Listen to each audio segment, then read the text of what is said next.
এ নিয়ে আলোচনা করতে রাজধানীর মিরপুর ডিওএইচএস এলাকা থেকে আমাদের সাথে যোগ দিচ্ছেন ক্যামব্রিজ বিশ্ববিদ্যালয়ের সাবেক ভিজিটিং ফেলো অধ্যাপক মোহাম্মদ মুজাহিদুল ইসলাম। আপনাকে স্বাগত। বান্ডেল থাকলে প্রতি সেনমানিতে টাকা বাঁচবে। বিকাশ সেনমানি বান্ডেল কিনে জিতুন প্রতি লেনদেনে। শুরুতে জানতে চাই যে এই পাটগ্রাম থানা ঘেরাও আসামি ছিনতাইয়ের ঘটনায় 4 জনকে গ্রেপ্তার করা হয়েছে। বিএনপি বলেছে তাদের কেউ এর সাথে জড়িত নয়। এ বিষয়ে কি বলবেন?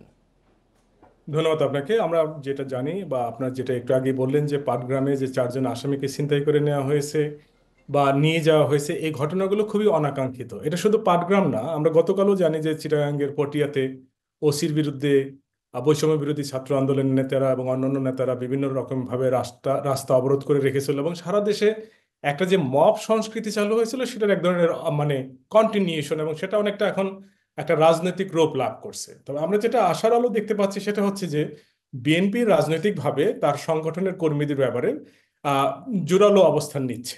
একটা বিষয় আমাদেরকে মনে রাখতে হবে, সেটা হচ্ছে যে রাজনৈতিক সংগঠনগুলোতে প্রায় দুর্বৃত্তদের জায়গা হয়। এখন কথা হচ্ছে যে রাজনৈতিক দলগুলো সেই দুর্বৃত্তদেরকে কেমন আশ্রয় প্রশ্রয় দিচ্ছে সেটার উপর অনেকাংশে বিষয়টাকে নির্ভর করে।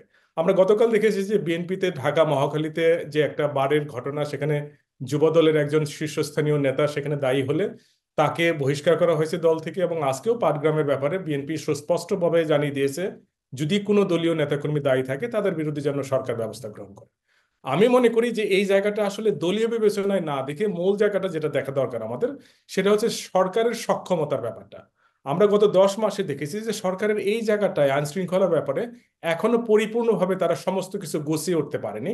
এখনো বিভিন্ন জায়গায় যে মবের একটা ব্যাপার আছে, সেই ঘটনাগুলো এখনো বিভিন্নভাবে বিচ্ছিন্নভাবে ঘটছে, এবং তা ইতিমধ্যে দেখছি যে গতকালে পটিয়াতে থানার মধ্যে যে আক্রমণ এবং আজকে যেটা পাটগ্রামের যে আক্রমণ, এই আক্রমণগুলো ঘটনাগুলো ঘটছে, এগুলো আসলে এক ধরনের খুবই শঙ্কার বিষয়। এই বিষয়গুলোকে নিয়ে সরকারকে আরো জোরালো পদক্ষেপ নিতে হবে এবং রাজনৈতিক দলগুলোকেও জোরালো পদক্ষেপ নিতে হবে। কিন্তু সমস্যার ব্যাপারটা হচ্ছে এক্ষেত্রে এই যে পুলিশের যে সংস্কারের বিষয়টি, সেদিকে সরকার কি আসলে তাদের ভূমিকাটা পর্যাপ্তভাবে রাখতে পারছে? পুলিশ বাহিনী এখনো কি সেই ভয় থেকে বেরিয়ে আসতে পেরেছে কিনা এ সকল ঘটনায়?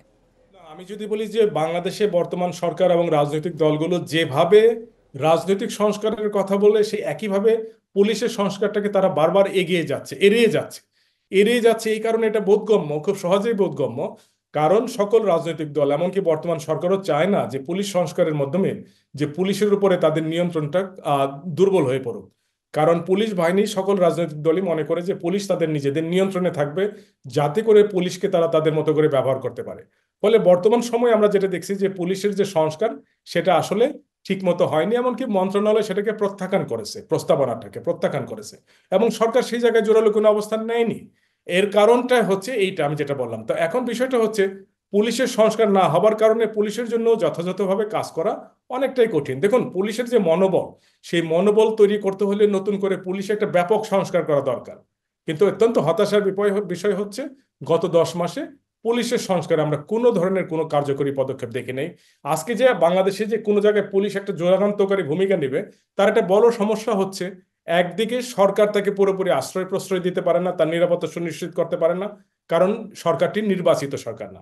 যদি কোনো নির্বাচিত সরকার থেকে, যখন আওয়ামী লীগ ছিল, আওয়ামী লীগ রাজনৈতিকভাবে প্রশাসনিকভাবে দুইভাবেই পুলিশের নিরাপত্তা নিশ্চিত করতে পারত। ফলে পুলিশ যে সাহসীভাবে পদক্ষেপ নিতে পারতো আজকে আইন শৃঙ্খলার ক্ষেত্রে, সেটা পুলিশের এই ঘটনার রেশ ধরে যদি আরেকটু বলতে চাই যে জামায়াতের আমির এই পাটগ্রামের ঘটনা উল্লেখ করে বলেছেন যে পুলিশের এখন যেহেতু সংস্কারটা হচ্ছে না, তো সুষ্ঠু নির্বাচন নিয়ে তিনি একটি সংশয় জানিয়েছেন। তো তার এই সংশয়টি ঠিক কিনা? আসলে প্রথমে আমি বলতে চাচ্ছি যে জামাত ইসলাম নিজেই পুলিশের সংস্কার পরিপূর্ণভাবে চাচ্ছেন না। জামাত ইসলাম যে সমস্ত সংস্কারের এজেন্ডাগুলো তুলছেন, সেগুলোর সংবিধান, পার্লামেন্ট ইত্যাদি ইত্যাদি পুলিশের সংস্কারের ব্যাপারে বাংলাদেশের কোনো রাজনৈতিক দল বর্তমানে আগ্রহী না, প্রথমত। দ্বিতীয় বিষয়টা হচ্ছে আমি কোনো মতেই এই বিষয়টাকে নির্বাচনের সঙ্গে এক করে দেখতে রাজি না। কারণ মূলত আমি মনে করি যে কারণে পুলিশ খুবই সক্রিয় ভূমিকা রাখতে পারছে না দেশের আইন শৃঙ্খলার ব্যাপারে, সেটা হচ্ছে যে কোনো রাজনৈতিক দল ক্ষমতায় নাই। এটা আমাদেরকে মাথায় রাখতেই হবে যে রাজনৈতিক দল, বাংলাদেশের যে পুলিশের সক্ষমতা, সেই সক্ষমতা শুধুমাত্র পুলিশের একার পক্ষে পরিপূর্ণভাবে আইন শৃঙ্খলা রক্ষা করা সম্ভব না। এখানে রাজনৈতিক দলের নিয়ন্ত্রণ, এখন বর্তমান যে সরকার আছে, কোনো রাজনৈতিক দলই আহ মানে তারা নিজেরা নিজেদের দায় নিতে চাচ্ছেন না। ফলে সরকার অনেকটা একা হয়ে পড়েছে। যখন বিএনপির কর্মীরা গিয়ে কোন থানা আক্রমণ করতেছে, তখন সরকার কিছু বলতে পারতেছে না। গতকাল পটিয়াতে যখন যে ঘটনা ঘটছে, সেখানে যখন বৈষম্য বিরোধীরা যখন আক্রমণ করতেছে, সেখানেও সরকার কোনো পদক্ষেপ নিতে পারতেছে না। কিন্তু এটা বিএনপিরও দায় নাই, এটা বৈষম্য বিরোধীদের দায় নাই, আলটিমেটলি দায়টা পড়ে যাচ্ছে সরকারের উপরে। সেক্ষেত্রে একটু ছোট করে জানতে চাই যে এই যে সার্বিক যে ঘটনাগুলো হচ্ছে, তো সেটা আগামী নির্বাচন নিয়ে কোনো সংশয় ফেলবে কি যদি এই পরিস্থিতির উন্নতি না হয়? আমি মনে করি যে যদি এই ধরনের ঘটনা থাকে তাহলে দ্রুতই নির্বাচন দেওয়া দরকার। কারণটা হচ্ছে নির্বাচন না হলে এই সমস্যার সমাধান কোনো কালেই হবে না। শুধুমাত্র আপনি পার্লামেন্টারি সংস্কার করতে পুলিশকে সক্রিয় করতে পারবেন না, পুলিশকে শক্তিশালী করতে পারবেন না। পুলিশকে শক্তিশালী করতে হলে নির্বাচন, এবং আমি যেটা বিশ্বাস করি সেটা হচ্ছে যত সময় যাবে বাংলাদেশের বর্তমান প্রশাসন আরো দুর্বল হতে থাকবে। অতএব অনতিবিলম্বে নির্বাচনের মাধ্যমে বিষয়টি নির্বাচিত রাজনীতিবিদদের কাছে ছেড়ে দেওয়া দরকার, যাতে করে আমরা নির্বাচিত সরকারকে দায়ী করতে পারি যে আপনাদেরকে আমরা ভোট দিয়েছি কিন্তু আপনারা আমাদের কোনো নিশ্চয়ই দায়িত্ব এখানে পালন আসলে জবাবদিহিতার প্রশ্নটি থেকে যায়। অধ্যাপক মোহাম্মদ মুজাহিদুল ইসলাম, আপনাকে ধন্যবাদ আমাদের সাথে যোগ দেওয়ার জন্য।